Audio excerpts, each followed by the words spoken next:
প্রিয়া এই স্টেশনে বান্ধবীদের সাথে ট্রেনের জন্য অপেক্ষা করছিল। অপরদিকে পুলিশ প্রিয়ার উপর নজর রাখার জন্য চায়ের দোকানে এসে চা খাওয়ার নাটক করে। ঠিক তখনই ট্রেন আসে, কিন্তু ট্রেনটা চলে যাওয়ার পরে দেখা যায় সেখানে প্রিয়া নেই, আর সেখানে তার বান্ধবী রাস্তার উপর পড়ে আছে। এসব দেখে ওই পুলিশরা দ্রুত কল করে অনুদীপকে খবর দেয়। অন্যদিকে দেখা যায় ওই সাইকোটা প্রিয়াকে ভুট্টা খেতে নিয়ে গেছে। তখন ওই লোকটাকে দেখে প্রিয়া চিনতে পারে। সে বলে, তুই এসব খারাপ কাজ করে বেড়াস তাই না? তুই চিনিস না আমার বাবাকে? তখন সে বলে, তোর বাবাকে তো আমি চিনি, কিন্তু তোর বাবা আমাকে ভালো করে চেনে না। এরপর সে প্রিয়াকে হুমকি দিয়ে বলে, যদি তোর বাসরাতের কথা আমাকে না বলিস তাহলে তোকে এখানে কেটে টুকরো করে ফেলবো। অন্যদিকে দেখা যায় ততক্ষণে সব পুলিশেরা ক্ষেতের মধ্যে নেমে তল্লাশি শুরু করে দিয়েছে।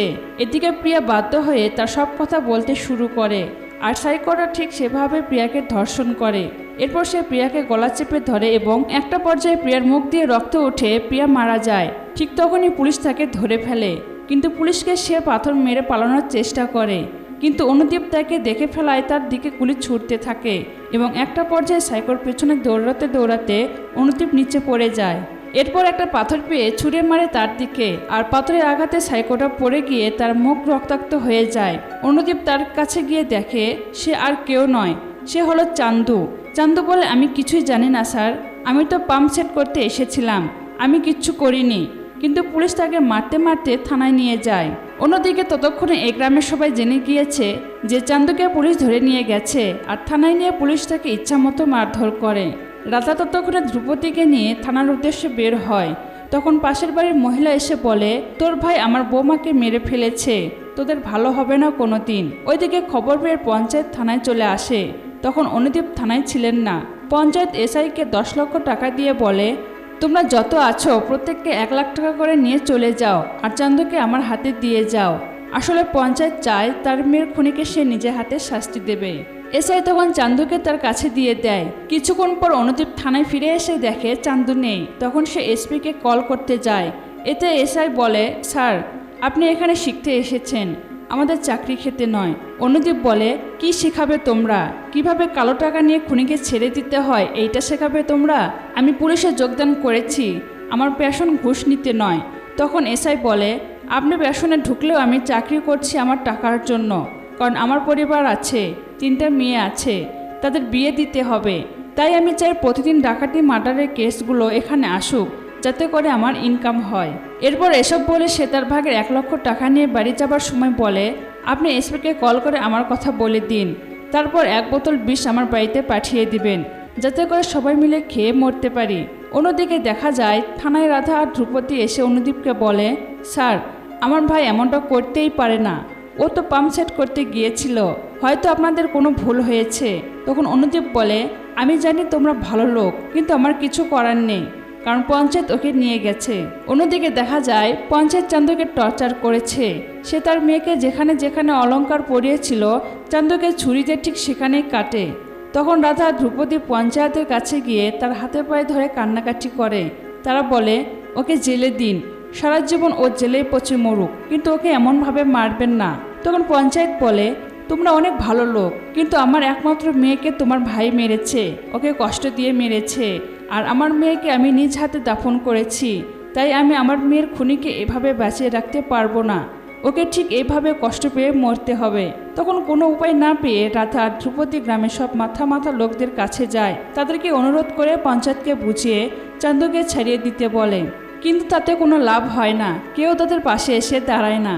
এরপর তারা ওই উকিলের কাছে যায়, যে কিনা পুলিশের হাত থেকে সাম্মাকে ছাড়িয়ে এনেছিল। কিন্তু উকিল তাদের কাছে এই কাজের জন্য 1 লক্ষ টাকা চায়, কিন্তু তাদের কাছে তো এত টাকা নেই। তাই তারা নিরুপায় হয়ে সেখান থেকে ফিরে আসে। পরদিন অনুদীপ পঞ্চায়েতকে কল করে জানায়, স্যার গ্রামের আরও একটা মেয়ে খুন হয়েছে, তাহলে চান্দু তো আসল খুনি নয়, আমাদের হয়তো ভুল হয়েছে, ওকে ছেড়ে দিন। মূলত চান্দু ওই দিন পাম্প সেট করতে ওই ভুট্টা খেতে গিয়েছিল, তাই ভুল সময়ে ভুল জায়গায় ফেসে গিয়েছে। তখন পঞ্চায়েত চান্দুর ট্রিটমেন্ট করিয়ে তাকে বাড়ি নিয়ে আসে।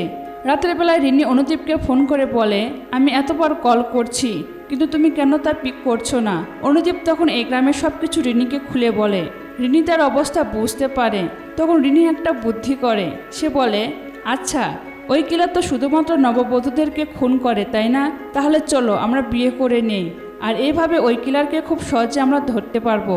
তবে অনুদীপ এসবের মধ্যে রিনিকে আনতে চাচ্ছিল না, কিন্তু রিনি অনুদীপের এই অবস্থায় তাকে সাহায্য করতে চায়।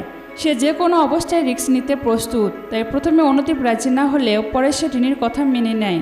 পরদিন অনুদীপ একটা ভিডিও বানিয়ে টিভিতে ছেড়ে দেয়। সেখানে সে বলে, আমি আগামী সপ্তাহে চলে যাব। এই গ্রামের পরপর 4টা নববধূ খুন হয়েছে, আর ওই কিলারকে আমি চ্যালেঞ্জ করছি, 5ম বিয়েটা হবে আমার। আমি জানি তুমি এই ভিডিওটা দেখছো, দেখি তোমার কত সাহস, পারলে আমার বউকে মেরে দেখাও। ঠিক তার কথা মতো পরের দিন গ্রামের মন্দিরে গিয়ে অনুদীপ আর রিনি বিয়ে করে নেয়। তখন দেখা যায় সাম্মা এসে তাদের বিয়ের ছবি তুলছে। এরপর সে চান্দুকে ফোন করে বলে, ভাই, পুলিশের বউটা যা দেখতে না। চান্দু বলে, বাদ দে এসব। যাই হোক, বিয়ের পর তারা কোয়ার্টারে আসে, সবাই তাদের জন্য ঘর সাজাচ্ছে। তখন দরজায় একটা কাগজে দেখা যায় কিলার অনুদীপকে চ্যালেঞ্জ করেছে। এতে সবাই টেনশনে পড়ে যায়। রাধা বলে, এখন যদি কিছু হয়ে যায়। কিন্তু ধ্রুপদী বলে, এত চিন্তার কিছু নেই, 7:30 ও পেরে উঠবে না। রাতে ধ্রুপদীকে দেখা যায় সে টাকা বাঁচিয়ে ব্র্যান্ডের মদের বোতল কিনে এনেছে। বাইরে এসে সাম্মা আর চান্দুকে নিয়ে সে মদ খাচ্ছে, আর ওপাশ থেকে রাধা চিল্লাচিল্লি করছে। সাম্মা বলে, যাই বলো ধ্রুপদী, IPS-এর ওয়াইফ কিন্তু সেই দেখতে। সাম্মা বলে, এতক্ষণে নিশ্চয়ই মাস্তি করছে ওরা। তখন ধ্রুপদী বলে, আগে বিয়ে কর, তখন তুইও মাস্তি করিস। সাম্মা বলে, বিবাহিতদের চেয়ে দেখি ওই শালার বেটা কিলার বেশি মাস্তি করছে। তখন চান্দুর চোখে মুখে রাগ দেখে সাম্মা বলে, তুই আমার দিকে এভাবে তাকিয়ে আছিস কেন? তুই নির্দোষ, তাই ওরা তোকে ছেড়ে দিয়েছে। চান্দু বলে, আমি কাউকে ছাড়বো না, প্রতিটা মারের শোধ আমি তুলে নেব। অন্যদিকে দেখা যায় অনুদীপ রিনিকে তার ভালোবাসার কথা বলছে, তাদের ফার্স্ট নাইট বলে কথা। ওই দিন রাতে রাধা ঘরে ঘুমিয়েছিল, কিন্তু হঠাৎ ইঁদুরের শব্দে তার ঘুম ভেঙে যায়। ঠিক তখনই ওপর থেকে একটা ট্রাঙ্ক পড়ে যায়। রাধা সেটা খুলে দেখে তার ভিতর মেয়েদের আন্ডারগার্মেন্টস, আংটি, নুপুর এইসব রাখা। তখন রাধার আর বুঝতে বাকি থাকে না যে এটা কার কাজ। রাধা এসব অলংকারগুলো গুছিয়ে নিয়ে চুপি চুপি বেরিয়ে যাচ্ছিল, কিন্তু যাওয়ার সময় ধ্রুপদী জানতে চায় যে সে কোথায় যাচ্ছে। রাধা টয়লেটের কথা বলে বেরিয়ে যায়। রাধা পঞ্চায়েতের বাড়িতে গিয়ে রিংটি দেখে জানতে চায় রিংটি কার। পঞ্চায়েত জানায় এটা তোর প্রিয়ার রিং।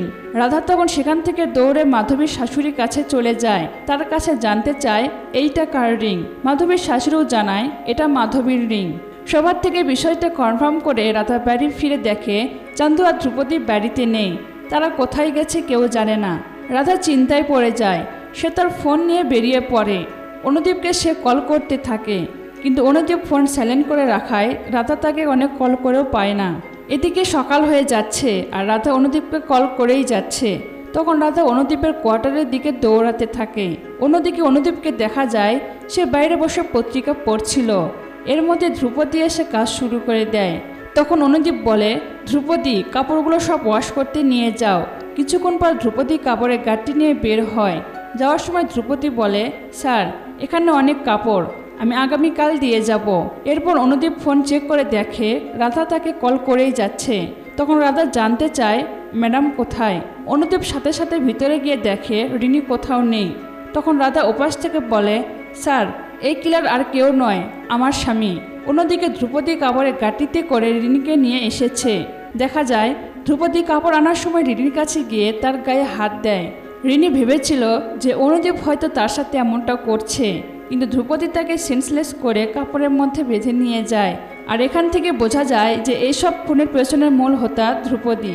ওই দিন ভুট্টা খেতে ধ্রুপদী খুন করেছিল, কিন্তু পুলিশ ভুল করে চান্দুকে ধরে নিয়েছিল, কারণ চান্দু ওই দিন আসলে পাম্পের কাজ করতে গিয়েছিল। পুলিশ তখন তাদের গাড়ি নিয়ে বেরিয়ে পড়ে। এদিকে রাধা বাড়িতে এসে ধ্রুপদীর কাপড় নিয়ে তাদের পোষা কুকুরকে শোকায়। এরপর সে কুকুরটিকে ছেড়ে দেয় আর কুকুরটি দৌড়াতে থাকে, আর রাধাও তার পিছে পিছে দৌড়াতে থাকে। এরপর কুকুরটা দৌড়াতে দৌড়াতে একটা সময় একটা পরিত্যক্ত কুয়ার কাছে চলে আসে। রাধা তখন ধ্রুপদী বলে জোরে জোরে চিৎকার করতে থাকে, কিন্তু ধ্রুপদীর কোনো শব্দ নেই। রাধা খেয়াল করে কুকুর শব্দ করে যাচ্ছে। এরপর রাধা একটা সময় কুয়ার কাছে এগিয়ে যায়। সেখানে সে লক্ষ্য করে যে ধ্রুপদী রিনিকে রেপ করার চেষ্টা করছে। রাধা তখন চিৎকার করে ধ্রুপদীকে বলে রিনিকে ছেড়ে দিতে, কিন্তু ধ্রুপদী তার কোনো কথা না শোনায় রাধা চারিদিকে চিৎকার করতে থাকে। তখন ধ্রুপদী রাধার চিৎকারে উপরে উঠে আসে। রাধা তখন ধ্রুপদীর কাছে জানতে চায় কেন সে এসব করে বেড়াচ্ছে, কেন সে এভাবে মেয়েদের মেরে বেড়াচ্ছে। তখন ধ্রুপদী বলে, তোর জন্যই আমি এসব করছি। এরপর দেখা যায় আসল কারণ। তাদের বিয়ের রাতে ধ্রুপদী অনেক খুশি ছিল রাধাকে বিয়ে করে। রাধা একজন ইন্টারমিডিয়েট পাশ করা শিক্ষিত মেয়ে, কিন্তু ধ্রুপদী ছিল মাত্র 3 ক্লাস পাশ করা ছেলে। রাধা এই বিয়েতে একদমই খুশি ছিল না, কিন্তু রাধার বাবা 3 মাস আগে মারা যাওয়ায় রাধাকে বাধ্য হয়ে ধ্রুপদীকে বিয়ে করতে হয়। আর তাই এই বিয়েটা ছিল তার জন্য একটা বলিদান। ধ্রুপদী ওই রাতে তার সাথে ঘনিষ্ঠ হওয়ার চেষ্টা করে। তখন ধ্রুপদীর মুখ থেকে গন্ধ আসায় রাধা বলে, তুমি ব্রাশ করো না। এরপর তার শরীর থেকে গন্ধ আসতে থাকে। রাধা তখন জানতে চায়, সাবান ব্যবহার করো না তুমি? রাধার এসব কথা ধ্রুপদী আরও বেশি নার্ভাস হয়ে যায়। এরপর রাধা বলে, গ্রামের সবাই যেমনটা বলে আশা করি তুমি সেরকমটা নও। ধ্রুপদী জানতে চায় কি বলে গ্রামের লোকেরা। রাধা বলে, তুমি নাকি সবাইকে বোনের মতো দেখো আর তোমার মতো পুরুষত্ব নেই। তখন ধ্রুপদী বলে, এই সব কিছু মিথ্যা, এমনটা সত্যি না। এরপর ধ্রুপদী অনেক বেশি নার্ভাস হয়ে যায়। সে রাধাকে বলে, আমরা কাল আবার চেষ্টা করব। রাধা তখন ব্যাপারটা বুঝতে পারে এবং মুখ ঘুরিয়ে নেয়। তখন ধ্রুপদী বলে, শুধু ওই রাত নয়, গত 10 বছর যাবৎ তোমার অপমানের কথা আমি ভুলতে পারিনি। আমি দুর্বল বলে তুমি সবসময় আমাকে অপমান করে এসেছো। এরপর একজন পুরুষ কি করবে? তুমি আমাকে সবসময় বলে এসেছো আমার পুরুষত্ব নেই। তুমি সবসময় আমাকে অপমান করেছো, আর আজ আমার এই অবস্থার জন্য একমাত্র তুমিই দায়ী। তখন রাধা বলে, আমি অন্যায় কি বলেছি? ধ্রুপদী বলে, একজন স্বামীকে স্বামী বা জানোয়ার বানানো সব কিছু মেয়েদের ইচ্ছার উপরে নির্ভর করে। আমি কিভাবে পুরুষ হতাম? ওই পাতার সিরাপ খেয়ে, যা তুমি ডাক্তারের কাছ থেকে এনে দিয়েছিলে।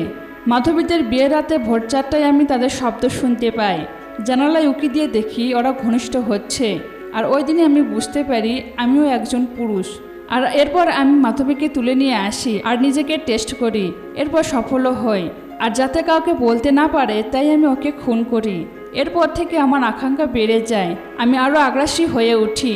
আর আমি আমার এই আনন্দ এখানে শেষ করতে চাচ্ছিলাম না, তাই আমি আরও খুন করি। এখানে জানা যায় যে ধ্রুপদী তার প্রথম রাতে ব্যর্থ হয়েছিল, তাই প্রথম রাতের পর মেয়েদের তুলে নিয়ে তাদের কাছে প্রথম রাতের কথা শুনে সে মজা পেত। যেভাবে তাদের স্বামীরা আগের দিন তাদের সাথে মিলিত হয়েছিল, ধ্রুপদী সেইভাবে তাদেরকে রেপ করে হত্যা করত। আর এসবই ছিল তার স্যাটিসফ্যাকশন। এসব শোনার পর রাজা ধ্রুপদীকে অনুরোধ করে যেন রিনিকে সে ছেড়ে দেয়, কিন্তু ধ্রুপদী তাকে ছাড়বে না। সে রিনিকে রেপ করে হত্যা করবে। রাধা তখন ধ্রুপদীর পায়ে পড়ে যায়। একটা পর্যায়ে ধ্রুপদী রাধার মাথায় আঘাত করে তাকে কাদার মধ্যে ফেলে দেয়। এরপর সে রিনিকে রেপ করতে চলে যায়। রাধার তখন মারা যাওয়ার ওইসব মেয়েদের কথা মনে পড়ে। এরপর সে উঠে দাঁড়ায়। তখন পাশে থাকা একটা কোদাল নিয়ে এসে ওই কুয়ার মধ্যে লাফিয়ে পড়ে। এক কোপে সে ধ্রুপদীর মাথা কেটে তা আলাদা করে দেয়। এরপর নিজের কাপড় খুলে রিনির গায়ে জড়িয়ে দেয়। অবশেষে ধ্রুপদীর কাটা মাথা নিয়ে হেঁটে হেঁটে থানার পুলিশের কাছে সারেন্ডার করে। যে দৃশ্যটা গল্পের প্রথমে দেখা গিয়েছিল। ধ্রুপদীর সাথে যা হয়েছিল সেটাকে মেডিকেলের ভাষায় ইনফেরিয়র ইম্পোটেন্সি সিনড্রোম বলে। এটা এক ধরনের রোগ। রাধার কথা ধ্রুপদীর মনে কষ্ট দিয়েছিল, তাকে আঘাত করেছিল, তাই সে আঘাতে ধ্রুপদী এমনটা করেছিল। এই ঘটনার পর রাধাকে কারাগারে পাঠানো হয়। এই ঘটনার পর এখন 3 সপ্তাহ হয়ে গেছে। ওই কেসটাও এখন ক্লোজড হয়ে গেছে।